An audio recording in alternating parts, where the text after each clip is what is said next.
느헤미야는 동생 하나니로부터 예루살렘 성은 무너지고 성문은 불에 불탔다 하는 소식을 듣고 4개월간 기도 후에 아닥사스다 왕의 허락을 얻어서 예루살렘으로 왔습니다. 그리고 하나님의 은혜로 남유다가 완전히 망한 이후 약 140여 년이 지나도록 방치되어 있었던 예루살렘 성벽이 불과 52일 만에 완공되고 불타버린 성문을 다시 달았습니다. 이렇게 예루살렘 성이 이전과 같이 복원이 되었습니다. 하지만 아직까지 예루살렘 성에 들어와서 살겠다 하고 자처하는 사람들이 없었습니다. 왜냐하면 느헤미야 7장 4절 그 성읍은 광대하고 그 주민은 적으며 가옥은 미처 건축하지 못하였음이니라. 내가 어디에 살지 이 거주지를 정하는 것은 사람들에게 굉장히 중요한 문제죠. 어디에 살지 어떤 곳에 거주해야 할지는 사람들의 처한 환경과 상황에 따라 다들 다르게 나타납니다. 공부하는 자녀를 둔 부모들은 좋은 학교 주변에 정하려고 하고 직장인들은 출퇴근이 용이한 곳에 정하려 하겠고 또 나이가 들어 노인이 되면은 편의시설 특별히 병원이 가까운 곳에 거주지를 정하려고 할 것입니다. 그러나 공통적으로 가장 기본적인 것은 안전해야 하겠죠. 그리고 불편함이 없어야 합니다. 치안이 불안하고 불편한 곳에 누구도 살고 싶지 않을 겁니다. 자, 그런데 지금 예루살렘 성은 치안이 불안하고 또 살기가 불편하기 짝이 없는 곳입니다. 산발랏을 중심으로 한 사마리아 성의 사람들이 그 성을 호시탐탐 노리고 있었습니다. 게다가 주민도 적고 가옥은 아직 건축되지도 않았습니다. 이렇게 불안하고 불편한 곳이 지금 예루살렘 성입니다.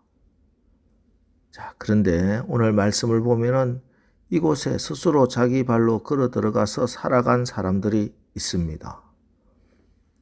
1절 말씀입니다. 백성의 지도자들은 예루살렘에 거주하였고 그 남은 백성은 제비 뽑아 10분의 1은 거룩한 성 예루살렘에서 거주하게 하고 그 10분의 9는 다른 성읍에 거주하게 하였으며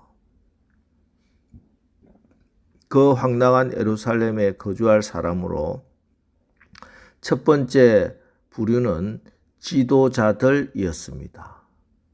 지도자, 흔히 남을 지배하고 다스리는 높은 지위에 있는 사람을 연상하지만 사실은 지도자와 지배자는 엄연히 다릅니다.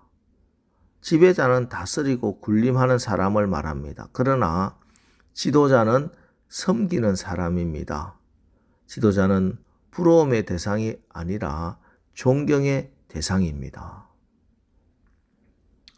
지금 우리 시대에 불행이 있다고 하면은 지배자는 많으나 지도자가 없다고 하는 데 있습니다. 성공한 정치가들은 부러움의 대상은 되고 있으나 존경의 대상이 되지 못하고 있습니다.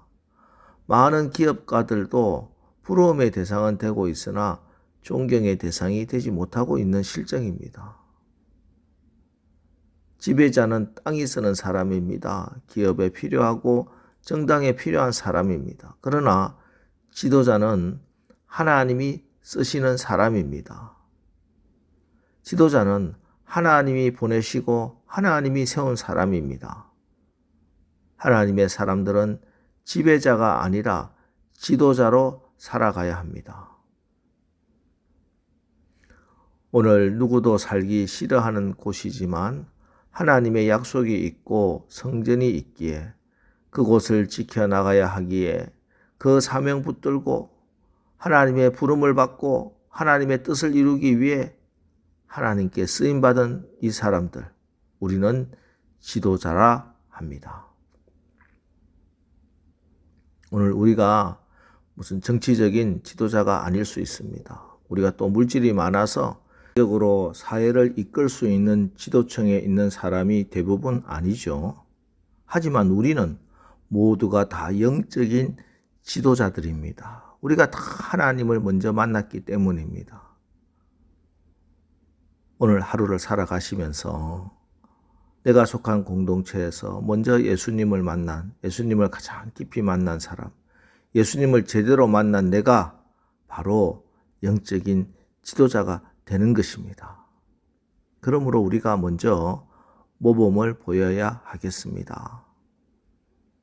남들이 하기 싫은 것, 남들이 피하는 것, 불편해하는 곳, 내가 먼저 그곳에 가서 영적인 모범을 보일 때, 그때 사람들이 따라오게 됩니다.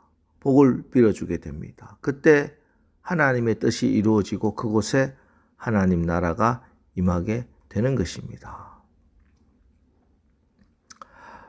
이처럼 지도자들이 제사장부터 시작된 총독부터 시작된 지도자들이 먼저 예루살렘에 가서 살겠다 결단을 합니다. 그리고 나서 백성들에게는 공평하게 제비를 뽑았습니다. 제비를 뽑아서 10분의 1은 성 안에 들어와서 살자 이렇게 했습니다. 그러니 다 수긍하고 인정하고 그래서 이 선한 영향력이 퍼지고 나니까 이제는 백성들 가운데서도 자원하는 사람들이 생깁니다. 그리고 예루살렘 성에 들어가는 사람들을 위해서 많은 백성들이 복을 또 빌어줍니다. 2절 말씀입니다. 예루살렘에 거주하기를 자원하는 모든 자를 위하여 백성들이 복을 빌었느니라. 참 이 얼마나 아름다운 모습입니까? 이런 사람들이 어디서나 필요한 사람들입니다. 사회에도 교회에도 가정에도 대부분의 사람들이 하기 싫어하는 일이 있습니다. 그런데 그 일을 선뜻 나서서 묵묵히 봉사하는 분들이 또 있죠. 우리 교회도 그런 분들이 많이 계십니다. 그런 분들을 보면 가슴이 뭉클해질 정도로 감동이 됩니다. 그리고 그런 분들로 인해서 교회가 점점 더 은혜가 넘치고 축복을 받게 되는 것을 보게 됩니다. 저는 오늘 말씀을 읽고 묵상하면서 주님 안에 믿음 안에 거하는 것이 세상적인 눈으로 볼 때는 이처럼 불안하고 불편할 수 있구나 하고 생각을 해봤습니다. 그러나 분명한 것은 이들의 이름이 성경에 분명하게 기록되어 있다는 겁니다. 그리고 요한복음 포도나무 비유의 말씀을 기억나게 해 주셨습니다. 요한복음 15장 4절 내 안에 거하라 나도 너희 안에 거하리라.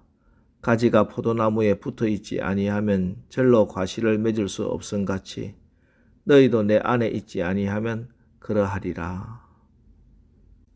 예수님께서는 우리가 거주해야 할 곳이 어디인지 명확하게 알려주셨습니다. 사단의 공격이 있을지라도 예수 그리스도 안에 거해야 합니다. 그러면은 그 다음 일들은 주님이 다 하십니다. 주님이 내 안에 거하셔서 풍성한 열매를 맺게 하시는 것입니다. 나 스스로는 과실을 맺을 수 없지만 단지 예수 그리스도 안에 뿌리를 받고 거한다면은 자라나게 하시는 분은 하나님이십니다. 분명 예루살렘은 영적인 최전방으로 대적들의 침략과 전쟁에 노출이 된 위험한 곳입니다. 그러나 또한 예루살렘은 하나님의 임재가 있는 성전이 있는 곳입니다. 물론 다른 데 거해도 죄는 아니지만 하나님을 사랑하는 자들은 예루살렘에 거합니다. 그들은 기쁨으로 예루살렘에 거했습니다. 자원하여 예루살렘에 거했습니다. 그리고 사람들은 이들에게 복을 빌어주었고 하나님도 그들에게 복을 주셨습니다. 오늘 우리도 여러분의 마음으로부터 예루살렘 성전을 가까이 하시고 몸도 성전 가까이 더 가까이 오시고 하나님 안에 예수님 안에서 사람들로부터도 축복을 받고 하나님으로부터도 복을 받는 오늘 하루 사시기를 주님의 이름으로 축원합니다. 기도하겠습니다. 하나님, 오늘 세상적인 눈으로 볼 땐 불안하고 불편하지만 그곳에 하나님의 성전이 있고 약속이 있기에 예루살렘 성에 거한 귀한 믿음의 선배들의 모습을 읽었습니다. 우리가 이 세상에서 지도자의 모습으로 살아가는 은혜를 베풀어 주옵소서. 불편해하고 꺼리는 일이라도 그것이 하나님이 기뻐하시는 일이고 하나님께 더 가까이 가는 일이라면은 자원하여 헌신할 수 있는 그런 믿음도 주시옵소서. 그래서 하나님의 임재가 있는 성전이 있는 예루살렘 그곳에 우리의 집을 세워나가는 복된 자들 되게 하여 주시옵소서. 예수님의 이름으로 기도합니다. 아멘. 이제 오늘 말씀을 붙들고 주여 우리가 성전이 있는 예루살렘에 말씀 안에 예수 안에 우리의 집을 세우는 복된 자들 되게 하옵소서. 우리 합심해서 기도하고 나가겠습니다. 우리 기도하겠습니다.